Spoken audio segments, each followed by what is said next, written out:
Thank you, Thomas, and thank you to the NGO Forum for having me here, and my colleagues from the US, Stein and others. Thank you for having me here. I was also going to say thank you very much for improving my Danish.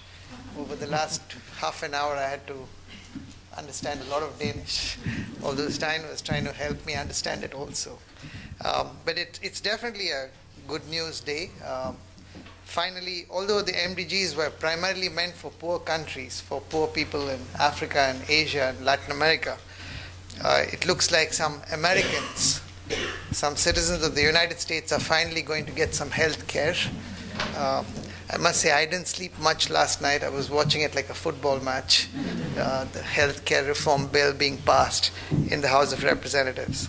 I was wondering what I should be saying to you today, and yesterday Thomas and I met, and I had to change my presentation slightly based on what he said you might want to hear. But when I was listening to the previous session, I remembered a joke. It wasn't a joke. It was a true statement from a speech by Kofi Annan, my ex-boss at the UN. So he had come to a similar meeting with very intense discussions on some very worthy subject like the Millennium Development Goals. And his speech, right? So he came to the stage, and they had given him some fixed amount of time because there were so many speakers, and the audience had to keep listening, and people are going on making speeches. So he said, I really don't know what to do because I know that we are under time pressure, but this is a very important subject, and I've come all the way from New York. So I have a couple of options because my speech writers have given me two speeches. One is a short version, and the other is a long version. So I really don't know which one to read. So of course everybody's hoping he's going to choose the short version. So he said, anyway, I'm in a real dilemma. So since I can't decide, I'm going to read both versions. So then he went on to say, the short version is thank you, and the long version is thank you very much. And he left. But I know the NGO Forum will not be happy if I do that. So allow me to say a little bit about what the Millennium Campaign's been doing. But I think this is a day to look at good news. I think the fact that you have all come together to even consider running a campaign on the MDGs is good news in itself. So welcome to joining us in this global campaign. And I really want to talk to you a bit about the MDGs and where we are today, and also to talk to you about the campaigns in other parts of the world, because really what you'll be doing in Denmark will be very much supporting a campaign which is driven from Africa, Asia, from the developing countries. So I want to share with you some of those experiences we've had over the last few years. Now, it's really important, I think, to take a step back, that the MDGs were really signed as shared responsibility goals. And the primary responsibility to achieve the goals are fundamentally with developing countries, with poor countries. There's no question about that. And essentially what the leaders of developing countries committed to at the now famous Millennium Summit was, in the first instance, to integrate MDGs into the national plans, policies, and budgets. And secondly, they said that they will also become more accountable to their own people, as very much part of the Millennium Declaration framework of a human rights-based development approach. This is what they committed from their side. Now, in a sense, as the sort of counter commitment which came from the developed countries, that was around Goal 8. And the Goal 8 essentially has three core elements to it. One, that there's going to be more aid and more effective aid. Second, that there will be more debt cancellation. And third, that there are increased trading opportunities which are pro-poor for poor countries. So there's many things under these goals. I'm kind of paraphrasing it into these commitments. And we have to remember this as we get into this campaign, that there's a clear sense of shared responsibility. Now, if from here we fast forward to where we are today in the last 9 years, I always say this, that when I heard of the goals first, I was myself a little bit skeptical. But looking back, the goals have done more for development than anything else has done in recent times. And we know how imperfect the goals are in the first place. But despite that, over the last 9 years, they have been the most durable set of commitments. Don't forget that we've had to deal with the so-called war on terror and everything that goes with it. So many wars, so many conflicts in this period. But despite that, it gave a strong compass for the world as a whole. And at the core of it is a human development and poverty focus which engulfed all the global processes since 2000. For those of you who are familiar with this, the international development process, Monterey, the Paris Declaration, Accra, the Doha development process, all the G8s and now the G20s are all built around the MDGs. But that's at the global level. But at the regional level, all the major regional bodies, whether it's the Africa Union, the South Asian Regional Cooperation Body, ASEAN, or European Union, all of them use the MDGs as their framework, their reference point. More importantly, at the national level, it's influenced or even directed the way in which national planning happens in almost every poor country in the world. But not just in poor countries, but also in many middle-income countries like Brazil, Indonesia, and India, where I come from. And very importantly to me, it has provided a real counterpoint to the sort of dogmatic, orthodox, Washington consensus type policies. It's a counterpoint to the idea that, growth is the only solution to every problem. So here we are as we look ahead as to where, so what are the practical things that have happened?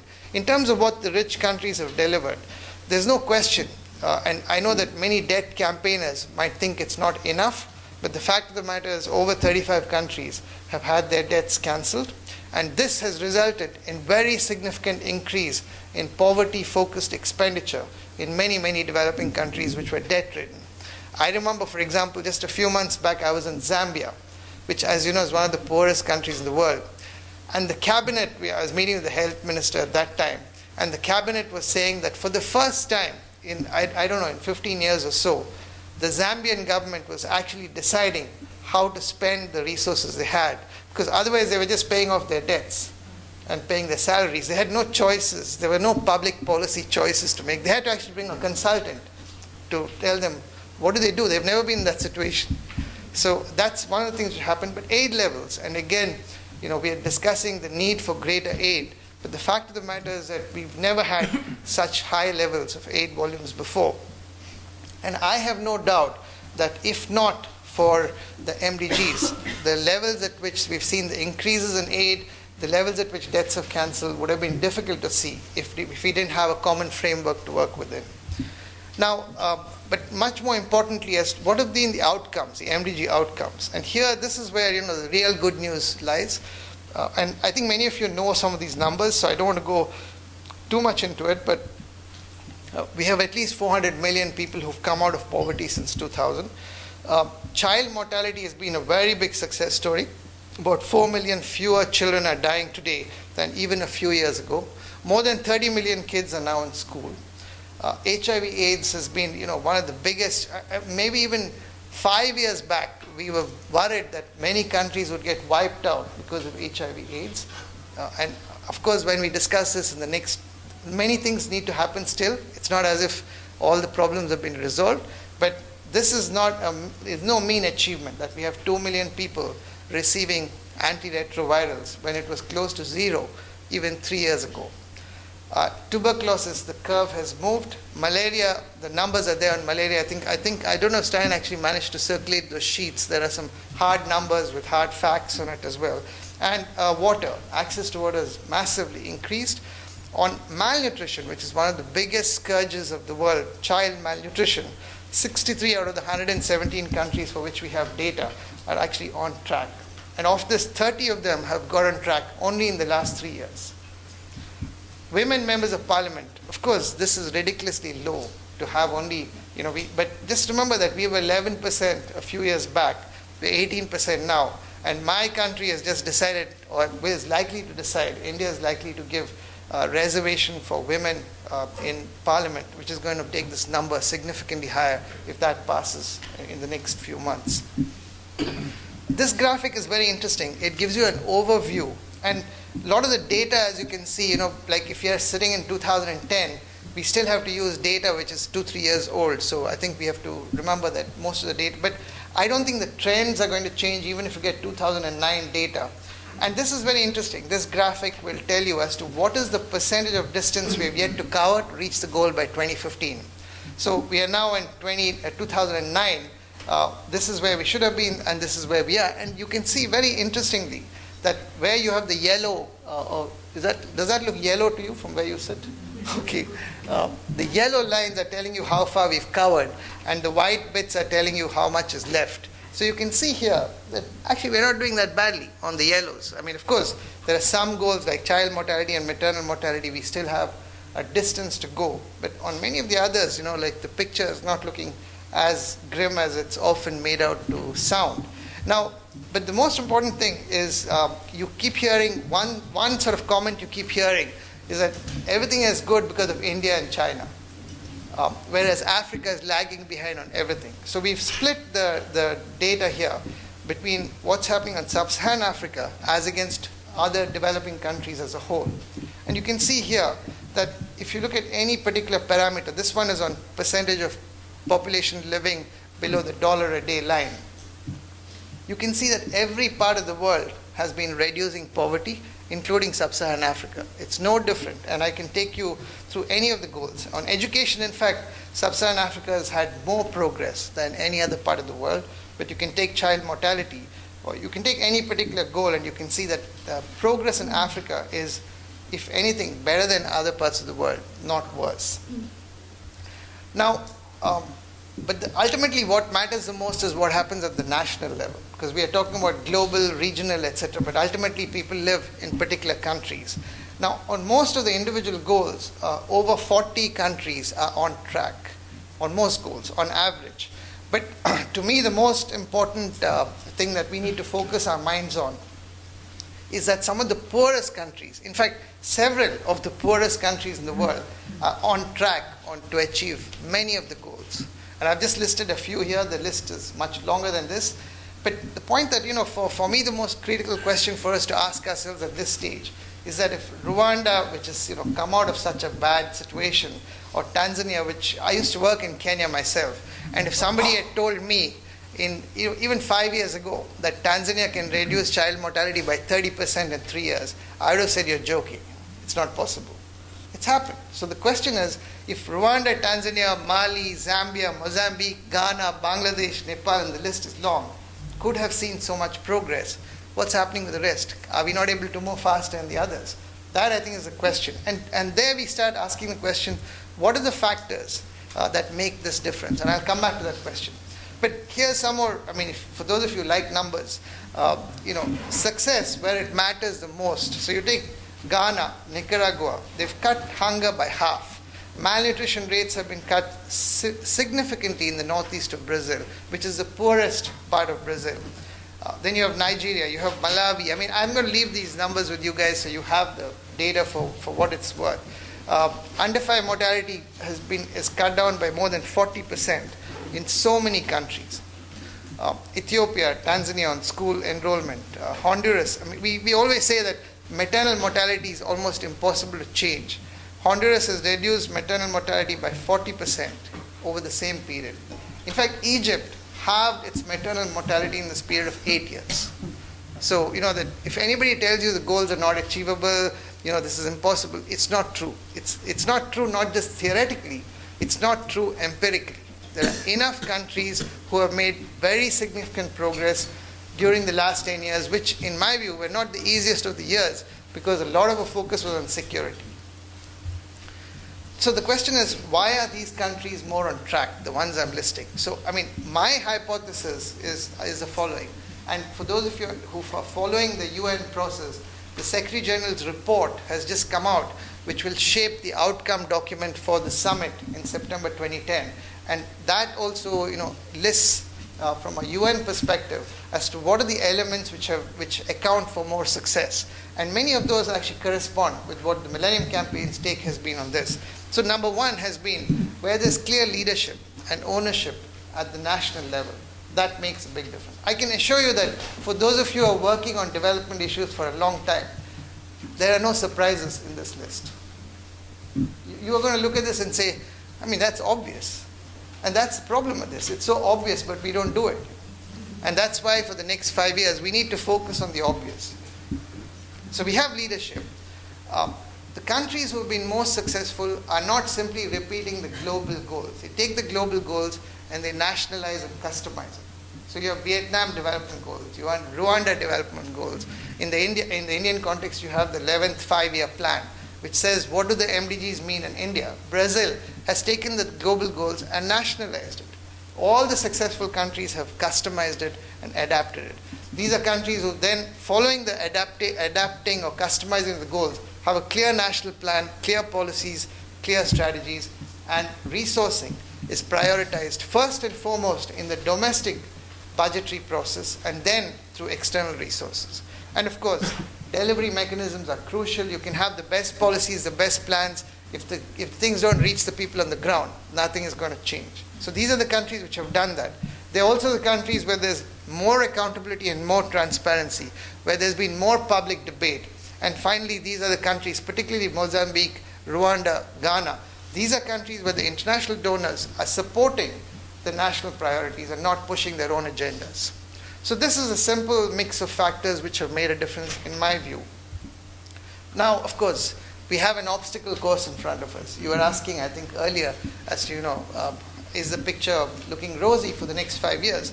I know there are challenges, of course. I mean, we have multiple crises. We have the financial crisis, and of course, some countries are using this as an excuse, certainly on aid, because we are in a very interesting situation on aid, because if you take the two countries in Europe, leaving alone Iceland, the two countries in Europe which have been the most affected in terms of the economic crisis are UK and Spain.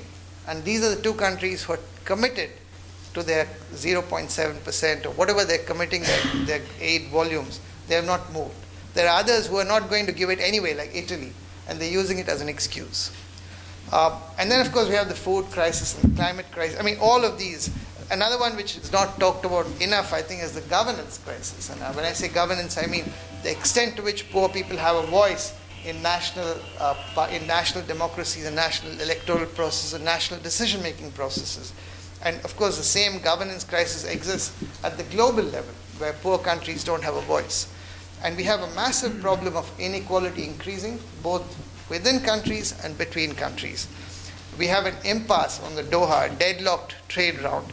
And we have big challenges where there are countries in severe conflict, in maternal mortality and sanitation. So there's no shortage of challenges.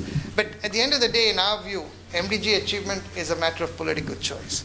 If we want to achieve them over the next 5 years, I'm not suggesting that every country will achieve every goal, but we can see very significant progress in the next 5 to 6 years. I mean, and I always give this example on the aid volume question. We keep saying there's no money, and we seem to have found overnight $18 trillion to bail out some of the richest banks and the richest people in the world, when the cumulative amount of aid that's gone to poor countries over the entire 49-year period is only $2 trillion. And of course, the amount of money we spend on arms is an annual embarrassment, an annual outrage on how much we can spend on arms when we can't spend, peanuts on delivering what are the basic needs for the poorest people on the planet. And of course, I was saying to Thomas that we cannot deny the fact that there's a major problem of corruption and lack of accountability in developing countries, and we have to face that frontally and accept it and find ways of challenging it. Because we have to challenge it both in the north and the south.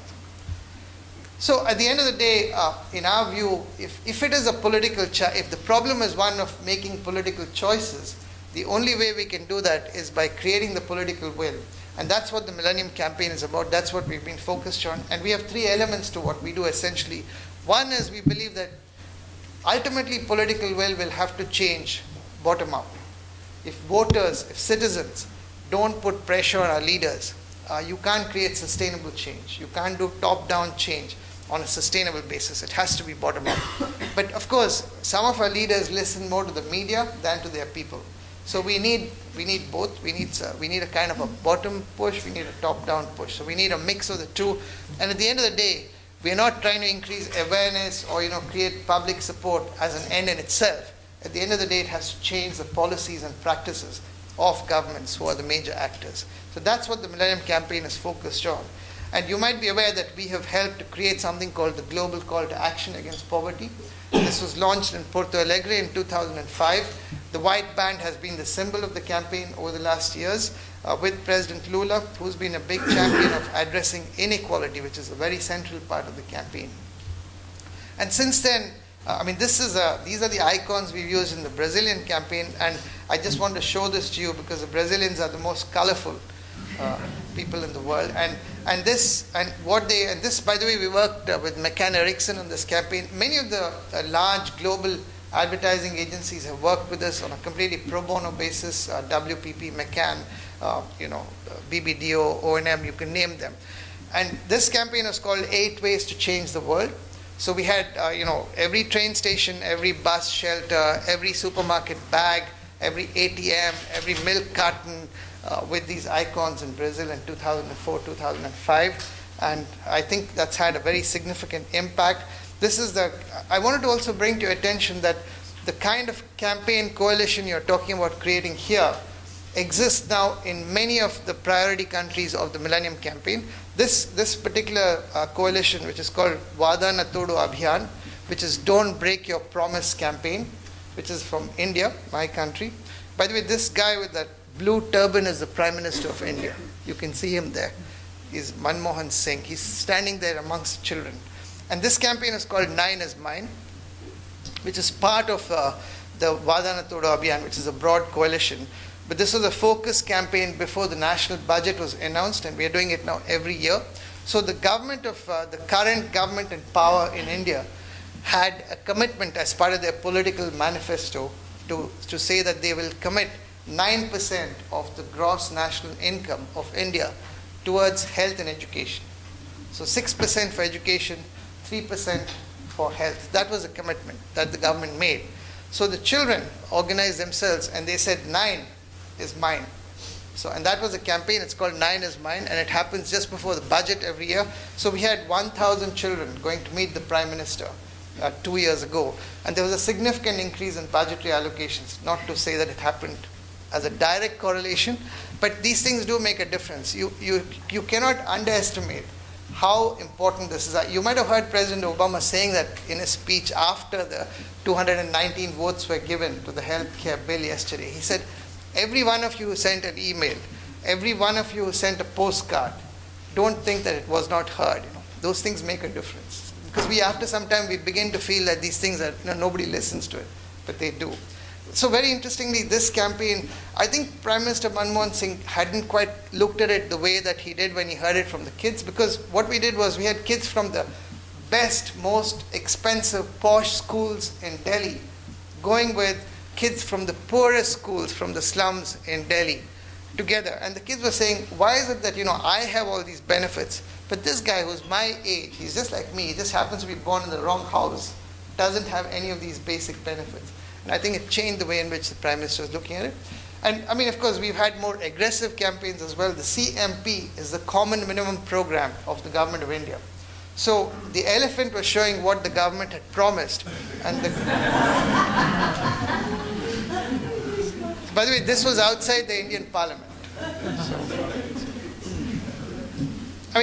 These campaigns are going on from all parts of the world. This is the Sydney Opera House with the Make Poverty History campaign. So we've had campaigns like this. I don't have time to show you all the visuals from different parts of the world, but many of these campaigns are backed up by more analytical work, so people's progress reports on them, because the government produces its own progress report on the MDGs, but nobody believes government reports, so there's a lot of citizens reports which people themselves produce, which tell you the real truth, or at least the truth lies somewhere in between what the government says and what the people's organizations say. And we've had many and faith organizations, women's organizations, youth groups across the world joining the movement. Some of you might know that one of the big things we've been doing over the last few years is called Stand Up and Take Action for the MDGs. And if we have a short film which we can show you if it works at the end of it. I wanted to show you this because it's quite amazing that it's kind of a viral campaign. It's not controlled centrally by us. It's just an idea which came up, and people do it at the local level. So at the local level, people will be standing up for the MDGs, and they might say to the local health worker or the local health center, why is it that there are no medicines in the health center? Why is it the teacher has not showed up? Or it might be to the government saying, why are you not keeping your aid commitment in the north? But so the issues are locally defined, but annually people come together on the 17th of October every year. This year we have shifted the date because of the summit, and I'll come to that in a minute. But it's quite amazing. 173 million is not a number to sneeze at. And I always say that it's possible that maybe half of them join the mobilization without really knowing exactly what they're talking about. But even half of that is not a small number. So I think it's something which is worth looking at. So I just want to say very briefly about the summit itself, which is happening from September 20th to 22nd at the UN. And Ambassador Carsten Starr, I understand, might be coming here in the afternoon, who, by the way, is doing a great job. And I think we are working closely with the President of the General Assembly and the two co-facilitators, Senegal and Denmark, towards this end. But from our point of view, really, the focus of the summit should be to agree on a breakthrough action plan for the next 5 years. How do we accelerate achievement? And this process of agreeing on how to accelerate progress must be based on what has worked. Because, we don't need to look at everything that's wrong. As I said earlier, many things have worked very well. Let's focus on what's worked, what's made a difference, and how we can make it happen at a much larger scale, based on national ownership and a people's ownership at the country level. And one of the key things for us is to move away from just talking about global and national down to the local level, because of many problems are at the local level. So we need to have disaggregated analysis, looking at the questions of inequality, and this should be available in a very simple form to poor communities at the local level so they can track progress themselves. Happy to talk about that more. And a core issue for this summit for us is one about accountability, and I hope that is something which will be of interest to most civil society organizations, because as you know, our governments have a habit of coming to UN summits and promising all sorts of things. So, there's no point having a summit which will make another set of grand commitments if we cannot make sure that these commitments are binding, enforceable, and accountable. So I think that's a big part of what we are hoping to be doing. For those of you who want to know more about how civil society can be involved in the summit, we've just set up a web portal very much focused on civil society information, etc. And again, in the Q&A, I'm happy to talk more about this, and hopefully this is something which Thomas can circulate for those of you who are not very good at writing things down very fast. So, but it's on the NGLS website, so it's with you there. Now, just in terms of the Danish campaign and the Danish civil society, the only plea I have, obviously, the first part, which is the first bullet on local and national level actions in Denmark, that bit you're clear, building a strong constituency inside Denmark. I hope that you will do a little bit to push some of the European Union governments who are not moving, because much as we want the Danish government to keep its promise, they're not doing too badly. So we have others who are doing much worse, and I think they need to know that there are European citizens who actually are going to push them to do this. And I think you can create more national momentum in the run-up to the global summit. But very importantly, I know that I'm assuming that many of the organizations here also work in developing countries. So you're not only working in fact, part of the main reason you're here is because of what you're doing in Asia or Africa or Latin America, wherever you're working. And there I think there's a lot you can do in terms of aligning your own programs in line with the MDGs, but also in terms of pushing for accountability there in those countries. And in most of the countries, certainly our priority countries, we have national MDG coalitions. And I would request all of you, if you want, you can connect to them through us or directly at the national level through the UN offices. But we would very much like you to support the campaigns at the national level as much as you are doing here in Denmark. So this is our website, and the Millennium Campaign, as Thomas said at the beginning, was set up by Kofi Annan as an interagency initiative. Our job is to support citizens' action for the achievement of the MDGs. So the UN system works with governments, the Millennium Campaign works with citizens. That's the sort of distinction. So that's our mandate, is to support campaigns like this. And so we are here, we've produced loads of materials, we have a lot of campaigning experience from so many parts of the world. Some of it might be relevant to you, most of it might not be, but you're very welcome to look at our website and join it. And if you can get this film to play, Thomas, that might be a happy ending.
I've never seen this version before. This is something strange about this. Audio is not working. It's, I think, a YouTube version.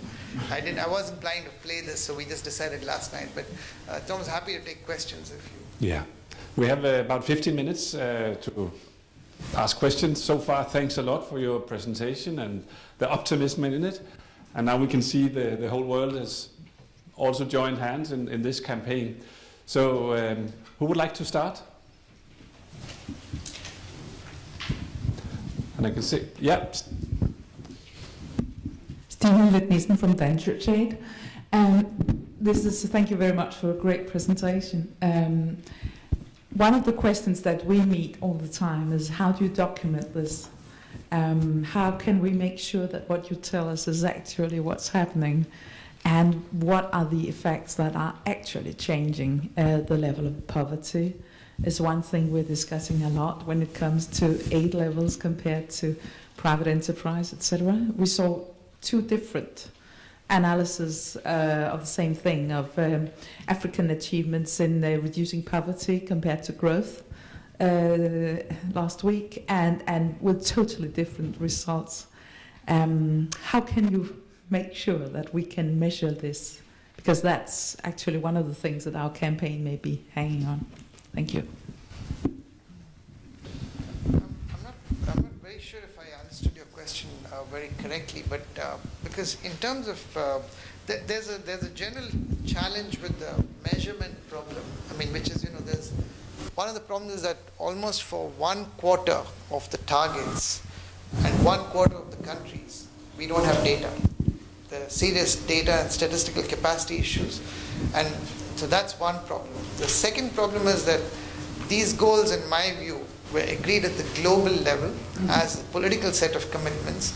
I don't believe that in 2000, when the goals were signed on, the objective was to take these global goals and go around like policemen to each country to say, how are you performing? Because in my view, the goals were then meant to be defined by each country in their own context. The global goals were a broad set of guidelines.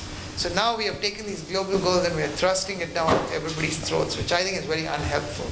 So there's a kind of a challenge between globally defined broad goals and nationally defined customized goals. So that creates some tension. So, for example, on the question of reporting, so if you take Zambia, I just mentioned Zambia. Zambia believes that it's on track to achieving 5 of the goals. The international organizations would contest that data. So we have different data sets, which the UN and the World Bank, etc. use, as against national governments use. So there's that challenge as well. But I'm not so sure that your question was related to the actual data side of things, because the other problem also is that we have to remember one of the reasons why these goals were not supposed to be, kind of defined globally, which is supposed to be imposed on all countries, is because the starting point for each country is obviously very different.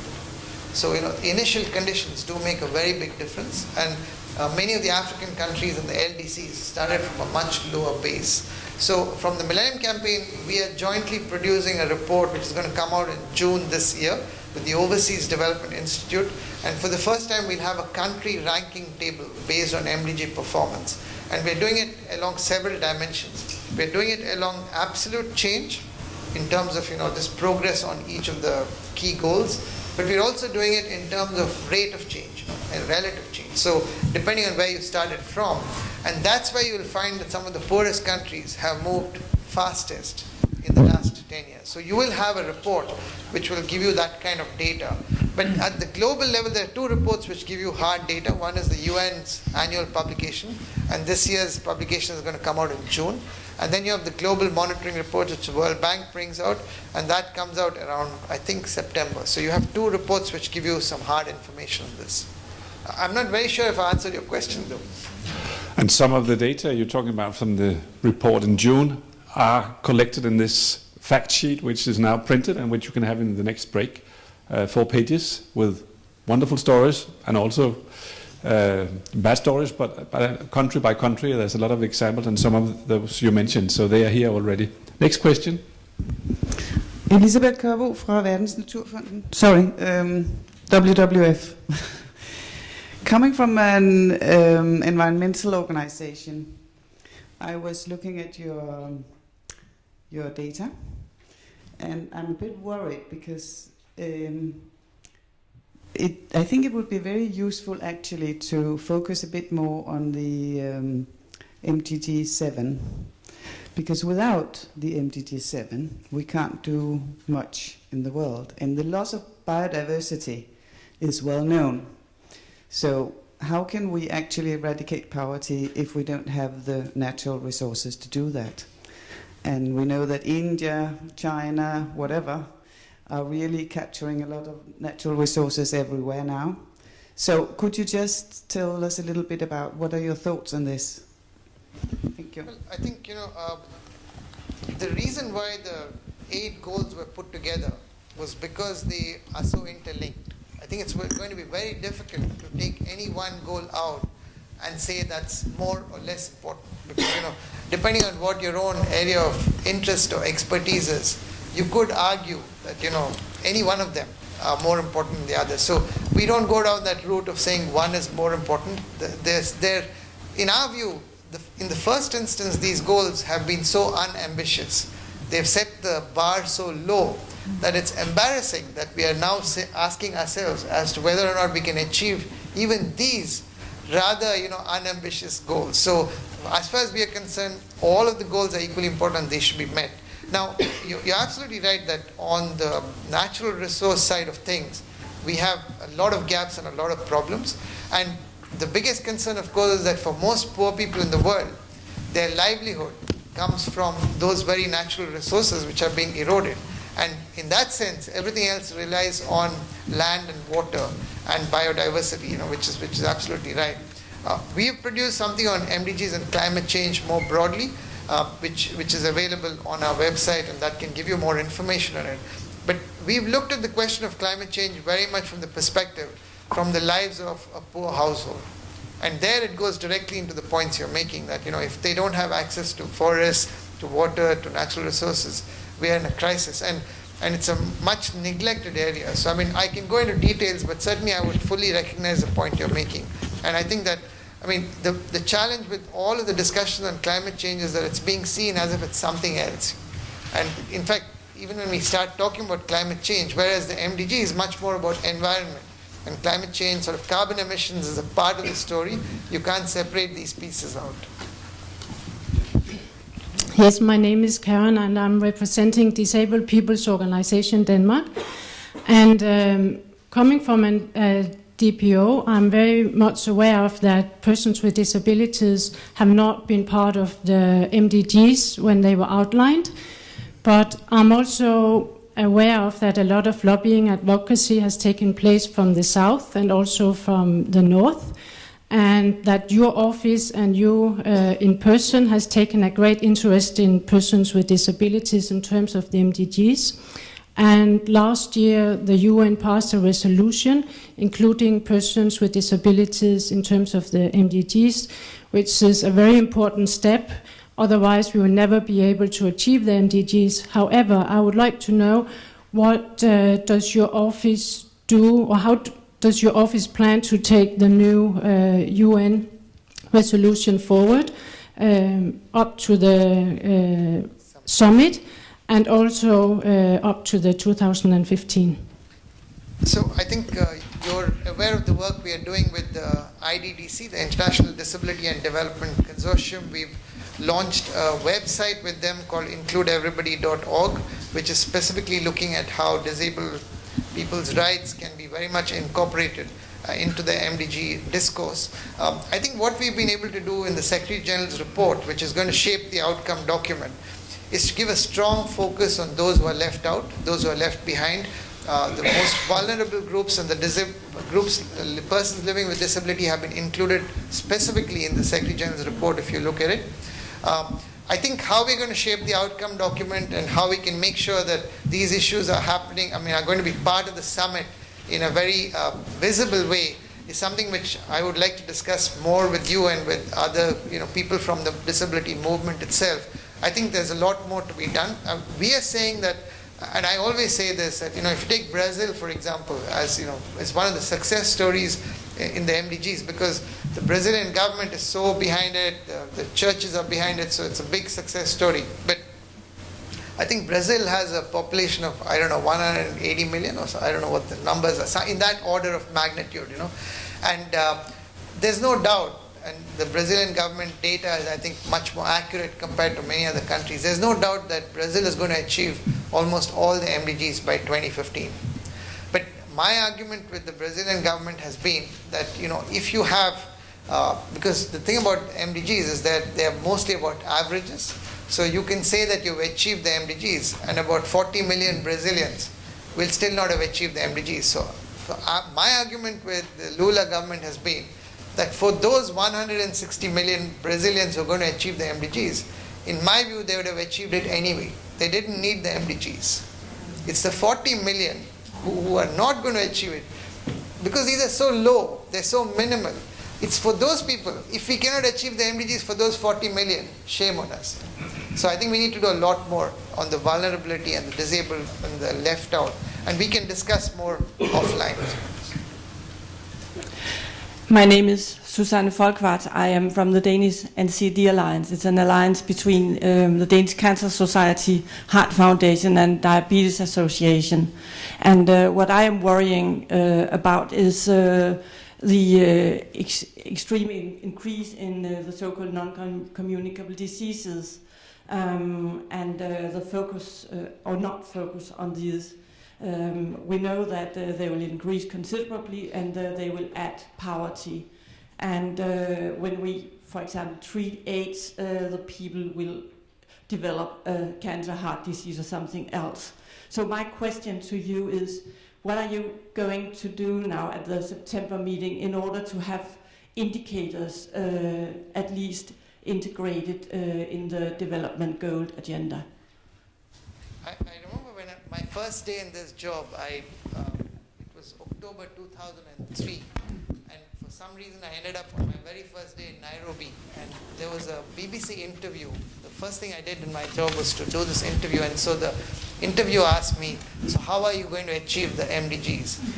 And I said, my God, I didn't realize I'd taken a job to achieve. So it's a bit like that. I don't think the summit is going to depend particularly in what the Millennium Campaign does. I think all of you have a big role to play in it. And as you know, the UN process is a very complex process. It's open to being influenced. If you think about it tactically, you can do that. So I would welcome, the disability issue, the non-NCD issue. These are all core issues, and at the end of the day, the action has to be taken at the country level. I mean, there's no question that if you take countries like Mexico, or even India, we have a situation now where obesity and diabetes, etc., are bigger problems than malnutrition. So, how can you explain that a country which is having so much of poverty is also having obesity? And this is kind of partly a result of inequality and partly a result of simply bad education, and health practices, etc. So there are big challenges, and I'm sure you're aware that WHO is giving a very strong focus on NCD now, and they are pushing certainly for the non-communicable diseases to become very much part of the core discussion. And as countries slowly start becoming richer and more prosperous, and lifestyle changes happen, NCD is going to be a bigger and bigger problem. I don't have an answer to your question as to how are we going to make sure that NCD gets visibility at the summit, but I think each of you should push for it. As I said, we look at it as a package, we don't break it down. Thanks a lot. My name is Tim White. I'm from Nepindus, a Danish organization that works with forests and forest peoples. Thank you for a very inspiring presentation. One of the things that you mentioned in your presentation is that, how should I say, the inequalities between states and between countries aren't performing well, and another inequality within countries, where we can see some groups doing well and other groups not doing so well. And obviously one of the things that people have been raising since the beginning of the goal setting has been that indigenous peoples in countries are often the most neglected people, and a lot of these groups have not seen any of the progress that we can see even in high performers like Nepal.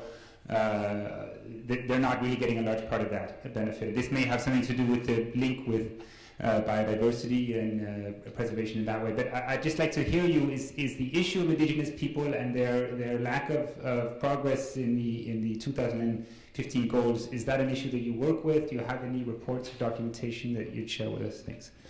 I think that's, all of these are, as far as the Millennium Campaign is concerned, what we do when we start the campaign in the country, so you mentioned Nepal and India, which I'm very familiar with.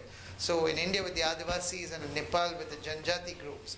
So when we start the campaign, we first establish who are the groups who are worst off on achieving MDGs, and we work primarily with organizations or movements representing those groups. So the Janjati Vikas Samitis at the grassroots level in Nepal are at the core of the campaign in Nepal. The same in India with the Adivasi groups, and the work we're doing with the Indigenous People Forum at the global level. And with minority rights group, there are publications on indigenous people and MDGs. So, as I said, we don't separate out disabled, indigenous people, etc., but basically focusing on those who are excluded. We didn't talk about women, because it's a very interesting situation, and I know Denmark has been playing a leading role in this.